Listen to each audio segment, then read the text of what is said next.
Is it possible to be excited about our life, yet still be detached? Absolutely.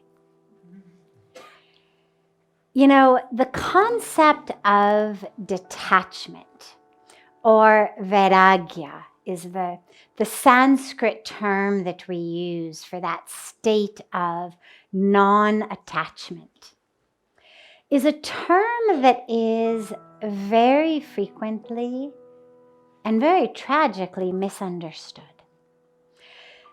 When it gets translated to English, and it gets translated as a detachment, disconnection, non-connection, we take it to mean as though I really am detached, not connected. But detachment, when it's the translation of vairagya, is not really the synonym of disconnection. See, in English, to be attached is to be connected. I have a blouse. The blouse has two parts. They attach to each other. They connect, right? Whatever you have two things. You connect them, you attach them. They're almost synonyms, almost the exact same meaning. To attach, to connect. So when we translate vairagya as detachment, it also gets translated as disconnection. I am no longer connected. And this is where you get a lot of indifference. You get a lot of apathy. You get a lot of the opposite of compassion, connection, which actually is what our spiritual path is about. So it's this very tragic irony of an improper semantic translation. So let me try to take it in a more correct way. Will you go out and ask them to stop doing that work up there? Thanks. So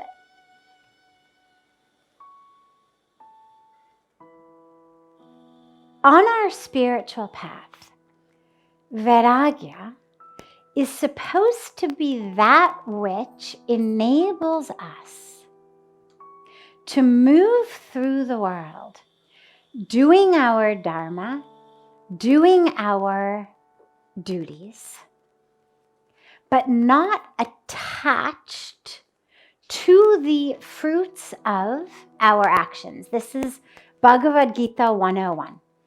Do your duty, do your dharma, fulfill what you are here on earth to do. Do it with sincerity. Do it with connection. Do it with love. Do it with devotion. Do it with wisdom. Do it with all these virtues. And do not be attached to the end results. That is the detachment. It is the opposite of attachment. As in, I plant the seeds, I water them, I shine the sun on them, I plant them in the right part of my garden. But actually, what's going to sprout, what's going to flower, what's going to fruit? Not in my hands. It's in God's hands. And so vairagya is the ability to be non-attached to the fruits. Why? Because otherwise we're frustrated. It's not for some very obscure reason that we need to be non-attached, unattached. It's because if I am attached, when what I want to happen happens, I'm happy. When what I want to happen doesn't happen, I'm miserable. And since the spiritual path is a path that's not about riding the waves that go up and enjoying it, and then when you come crashing down being miserable, but it's actually about being anchored and grounded in something that is deeper, eternal, unchanging, It can't be success, failure, gain over loss, appreciation over non-appreciation, joy over misery. It can't be that, because that goes up and down. And so the reason that we are supposed to be unattached, that we're supposed to have vairagya, is very simple.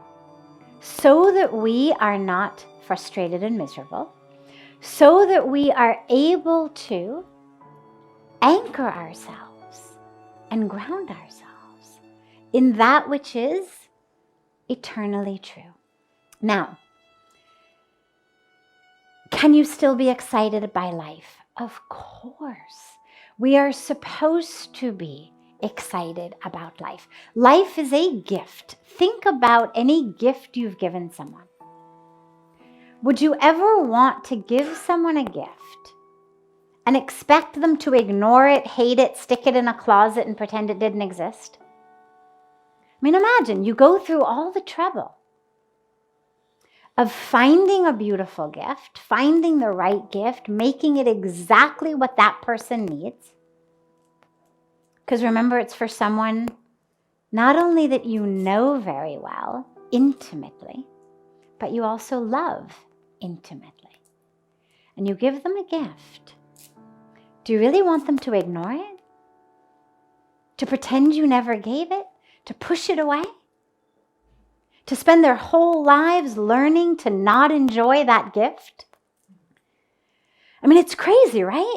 So God, who knows us intimately because God has created us, God who loves us deeply, has given us this gift of life, has given each of us a gift that is slightly different from the other because of the intimate way that God knows our soul, our karmic package, what we need. Does it make any sense at all from any perspective that God, as the giver of this gift, would want us to just say, yeah, that's fine, forget about it. I'm going to just pretend that it didn't exist? Of course not. Would we be given these 5 senses, the ability to see and to behold and love a sunset, a flower opening, the sound of beautiful music, the sound of Om, the sound of chanting? If we were just supposed to stop paying attention to the sunrises and sunsets, to the beautiful music, to the beautiful sights and sounds and tastes? Of course not. To the smell of a flower? Of course not. We are supposed to enjoy, we're supposed to be excited. What we are not supposed to do is be attached to the universe behaving the way that we think it should. That's what it means. And here for me is the easiest way to understand that on a scriptural level. So vairagya, in the Hindu scriptures, a lot of the virtues are personified. So they're not just a virtue, but they actually are a being who was incarnated and lived and has a story. So vairagya is the son of bhakti. Now, bhakti is devotion, but not dry, kind of indifferent, apathetic. You couldn't have devotion that was dry and indifferent anyway. But bhakti is juicy. Ras is the word that we use in Hindi for ras. It's the essence. It's the juicy essence. So bhakti is juicy love, juicy devotion for God. Vairagya is bhakti's son, which means in order to get vairagya, you need bhakti. Now, how can dry, apathetic, indifferent detachment come from juicy, devoted love. Can't. And he wasn't adopted. The only way for real vairagya to come, and this for me was the aha moment, was I realized, oh wait, it's been simply mistranslated. It is not detachment. It is not the opposite of connection. Vairagya should have been translated as reattachment. You've got to have bhakti first. You cannot have a child without the mother. So we go first to the mother, to bhakti, devotion for God, love for God. We attach ourselves to God with love. And then what happens? Automatically, this attachment to who's saying what, who's doing what, who has more money than I do, who has less money than I do, who has a nicer office than I do, who's getting more esteem than I'm getting, who's getting more respect than I'm getting, who does different people speak about nicer or not as nice.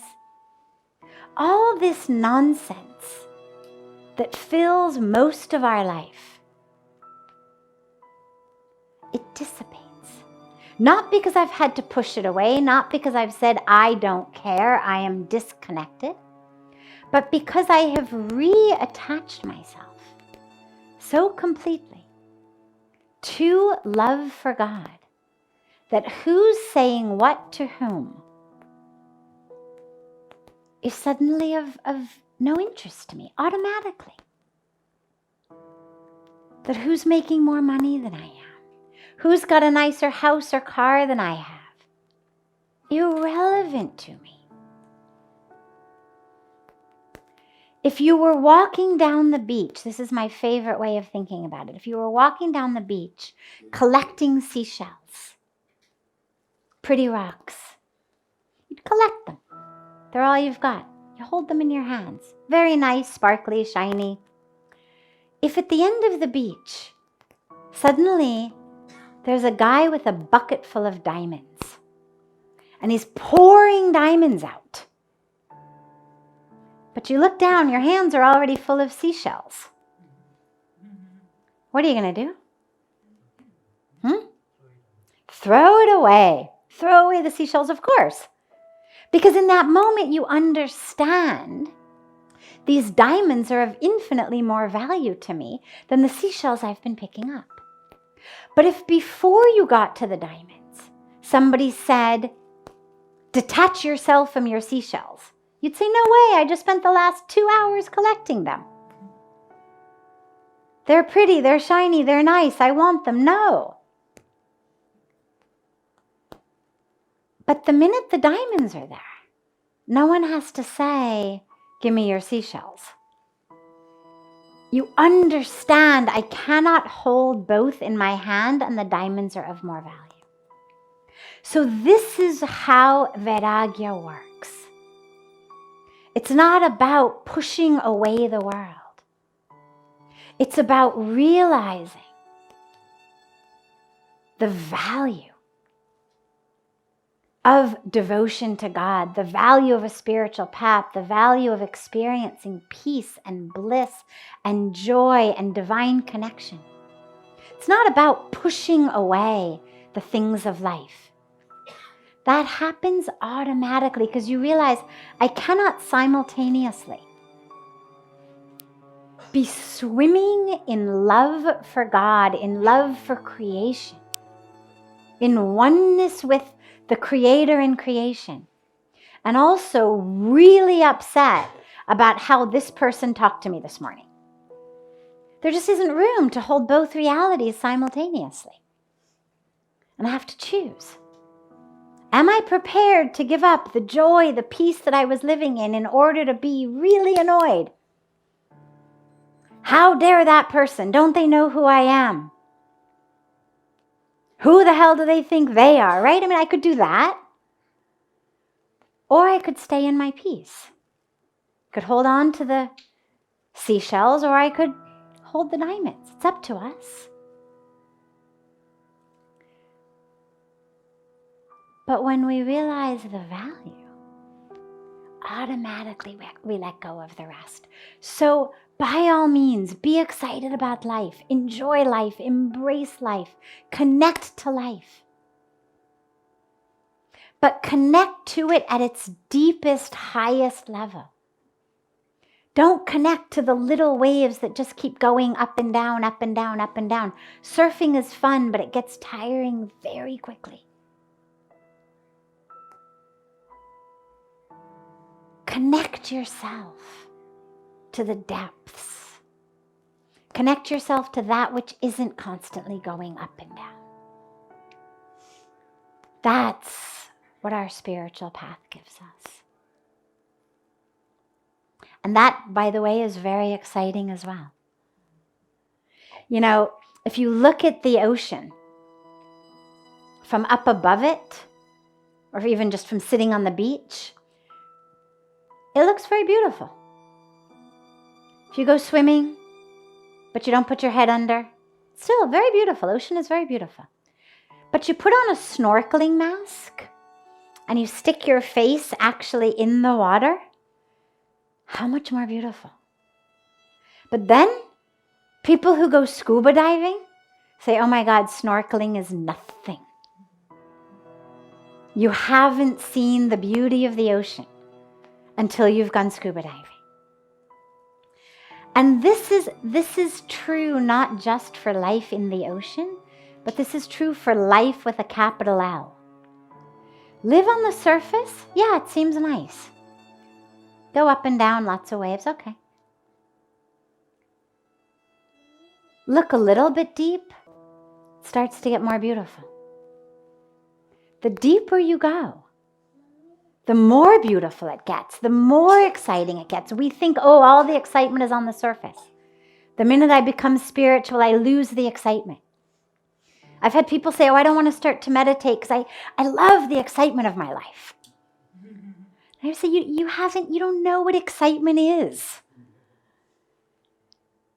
You're living in the excitement of waves that go up and down. Talk to a scuba diver about what real excitement in the ocean can be. Talk to a meditator about what real excitement can be. And so we love the excitement. It's just that our definition, our experience of excitement changes, like it does from swimming on the waves to actually scuba diving into the depths.